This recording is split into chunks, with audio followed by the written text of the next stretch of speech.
these are really general purpose things, but there are more specific protocol related scanners that take advantage of specific types of protocols, or even very specific protocols, right? So first of these technical like service level protocols is ICMP, of course, which is normally used just to verify the connectivity in the network, right? So the easiest way to do that is to ping a host just by host name or an IP address. Some versions of it in some operating system distributions are careless, I would say, are careless enough to accept this -B option that allows you broadcast ping requests to certain networks, right, to certain network segments, which is not a good thing, I think. But back in the day when the internet was relatively safe, that was okay to use, I guess. But currently you have to be more accurate than that, and for that there is a specific mode of operation in Nmap, which we will discuss a lot further in this tutorial, which is designated by this -SN switch, and what it does basically just ping sweeps the network or the host that you have given to it. Okay, so it's doing it really fast. It can resolve the names or back resolve the IP addresses in the way, depending on whether you give or don't give -N switch to it. So just by giving this -N switch, you will speed it up even more, you know, so there will be no DNS resolution in a way. So I think every time you are talking about ping sweep, you have to perform a ping sweep. You have to stick to this nmap -SN-N command. Okay. The second really fast way to scan the network you are physically connected already to, right, is using ARP. What is ARP? It's a level 2 protocol, right? That is MAC address based. Okay, so issuing this command ARP-A will just give you your current ARP table. It is really security sensitive because spoofing entries in this table, for example, can just route all your traffic to a host that is different from your default gateway. So for example, you're trying to get out of your network, but if someone has successfully spoofed your ARP table and your default gateway's MAC address is now pointing to some other device, right? So you will be a victim to a man-in-the-middle attack. So keeping that thing in order is really important, and we can get a lot of information out of it. So ARP scan is a relatively low signal noise tool that is almost invisible to any security monitoring software on the network, and every time you have to enumerate network you're already connected to within the same Ethernet segment, you have to use that. Or Nmap, of course. And as to TCP scanning, yeah, it also can be very useful when we are talking about active hosts enumeration. So we are not talking about services yet, but still, we can assume that some hosts in a really monocultural infrastructure like Windows Active Directory domain, you know, are running some specific services like SMB related services on ports 445, for example, or 138 or 139, sorry. So these things are normally there, they are open, and if we know that system administrators actively use RDP, we can assume that ports 3389, right, are also open everywhere. So we can just use Nmap and designate this list of specific ports to it and see what happens, because, you know, ICMP scanning is fast, but it's much slower than TCP. especially when run with root and in a scene scan mode. Okay. Also, there is mass scan. Yeah, so that's when Nmap is doing well in a general sense, right? So it's a general purpose scanner. Mass scan is very TCP related. So Zmap too. So these two are wicked fast, really. So you can scan the whole Yahoo or Google presence in the internet by ports 80 and 334, okay, like in a matter of minutes by mass scan. So it's really cool for enumeration too. You do not have to grab banners, you do not have to analyze or fingerprint what's going on those for services, on those TCP service ports, but still, just for the sake of enumeration, you can use that really fast.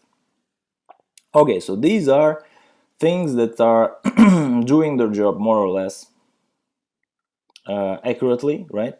And they are normally used in the real world.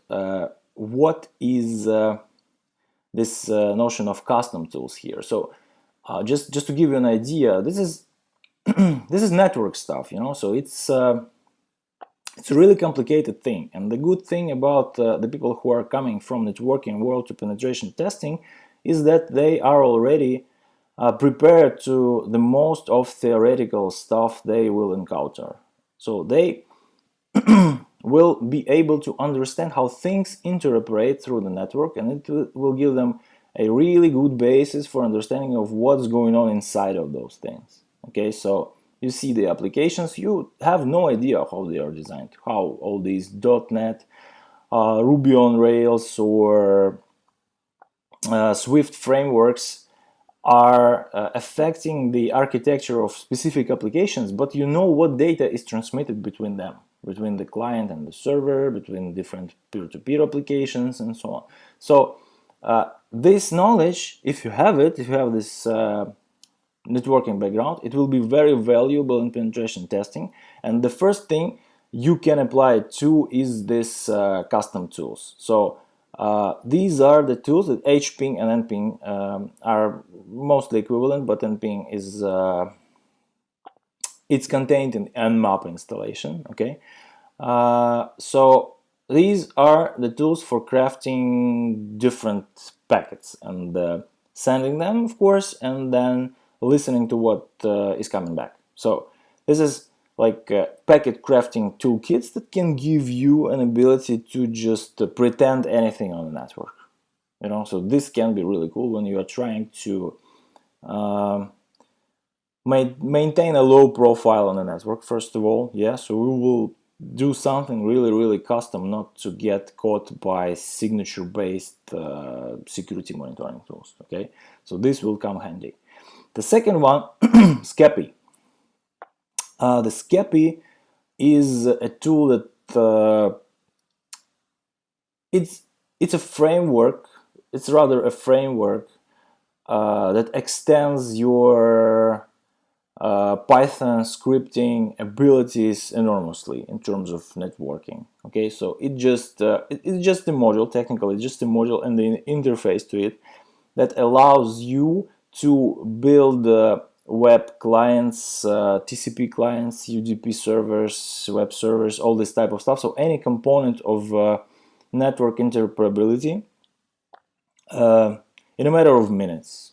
Okay, and it's really optimized, and it's command line based. So in the situation, for example, when you are trying to like imitate a communication between a bot, yeah, a malicious bot software, and its command and control server, right? Skeppy is your first and the last stop. So you will do anything related to that by Skeppy only. Okay.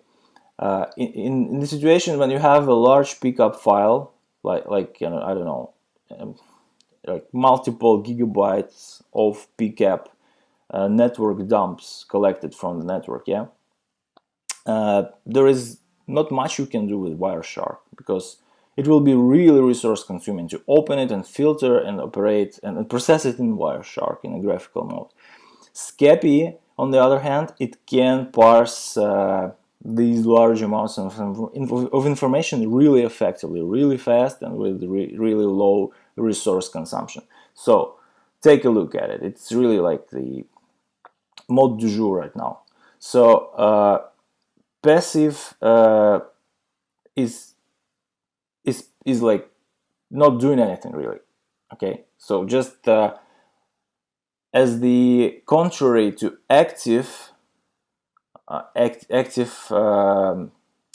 means of active host detection. I'm sorry for a little mess here, but on the contrary of this active hosts enumeration, we will have another way of getting insight from what's going on in the network really passively. So what we are doing here, we are not doing anything really. So we are just hanging out there and listening what comes to our interfaces on the system.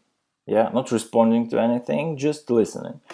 How can we do it effectively? First of all, there is this mode of operation of an Ethernet device or Ethernet interface in the system, so-called promiscuous mode. That is basically just listening to everything that is received physically. Okay, so there should not be any logical reason to catch that, but it is caught anyway. So from that we can get much more information that is intuitively acceptable by your mind. So there are protocols, really interesting examples of leaking enormous amounts of information out there without any reason. For example, there are modes of operation of Dropbox client-side software that are broadcasting over the network some beacons that allow them to identify each other and synchronize between different devices belonging to the same owner, right? So you just will see that something is transmitted on the port number 500, I guess. Yeah, I guess so. So you will just see it, and you will see that there are drop boxes that are identifying each other and are authenticating each other by public keys, and you will have a lot of fun playing with that. Okay. Other things can be really service supporting requests and broadcasts that are overused by Windows infrastructures, for example. So this will give you a lot of information of what hosts are there and already provide some insight about what services they are running and what operating systems they are executing and so on. And so let's go to that part where we detect the services and then fingerprint the services and operating systems.